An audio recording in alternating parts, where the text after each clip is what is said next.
On a cold autumn evening, in a quiet village surrounded by misty forests, there stood an old wooden house at the end of a narrow road. The villagers rarely passed by that house after sunset. They whispered about it, telling stories that made even the bravest people uneasy. They said a Dybbuk lived there. A Dybbuk, according to ancient legends, is a wandering spirit. It is the restless soul of someone who died with unfinished business or heavy guilt in their heart. Instead of finding peace, the spirit roams the world, searching for a living body to enter. Many villagers believed it was just a myth, but some were not so sure. One night, a young traveler named Daniel arrived in the village. He had been walking for days, tired and hungry, looking for a place to stay. When he asked the villagers for shelter, they all hesitated. Finally, an old man spoke quietly. "There is a house at the end of the road," the old man said, "but you should not go there." Daniel frowned. "Why not?" The old man looked around as if afraid someone or something might hear him. "That house is not empty," he whispered. But Daniel was practical. He believed stories like that were only superstition, so he thanked the old man and walked down the narrow road until he reached the old house. The wooden door creaked as he pushed it open. Inside, the air was cold and smelled of dust and old memories. "Hello," Daniel called out. No answer. He lit a candle and looked around.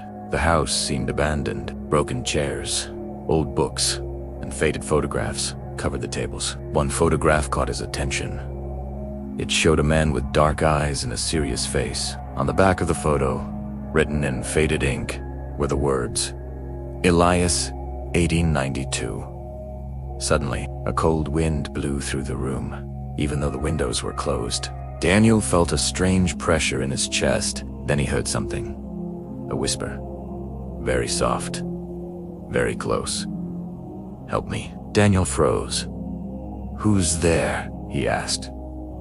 Silence. He tried to convince himself it was only the wind, but the candle flame suddenly flickered wildly. Then the whisper returned. Louder this time. "I cannot.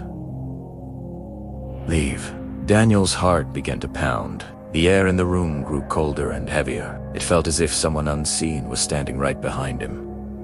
Slowly, he turned around. No one. But the photograph had fallen from the table. And the man in the picture was no longer looking forward.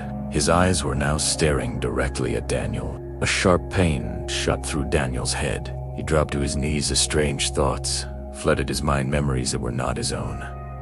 He saw flashes of another life. A man named Elias. A man who had betrayed his family for money. A man who died with terrible regret.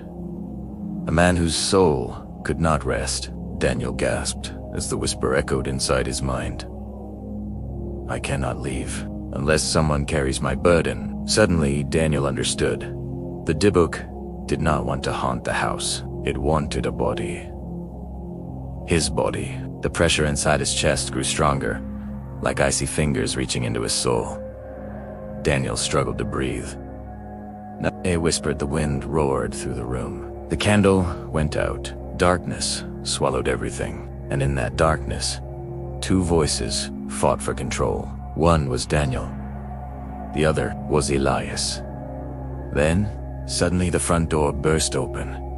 Light from outside flooded the room. The old man from the village stood there, holding an ancient book and speaking words in a language Daniel had never heard.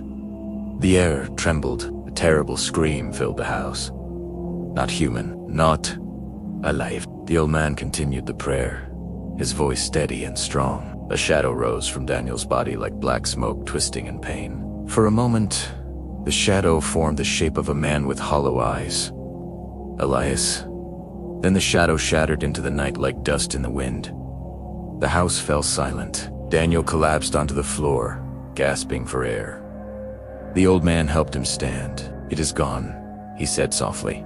Daniel looked back at the photograph. Now the picture was empty. No man. No eyes. Just an old faded background. The old man sighed. Some spirits wander because they cannot forgive themselves. Daniel shivered. "And if no one stops them," the old man continued, "they will wander forever, searching for someone to carry their darkness." Outside, the wind whispered through the trees, and somewhere in the night, something unseen was still wandering.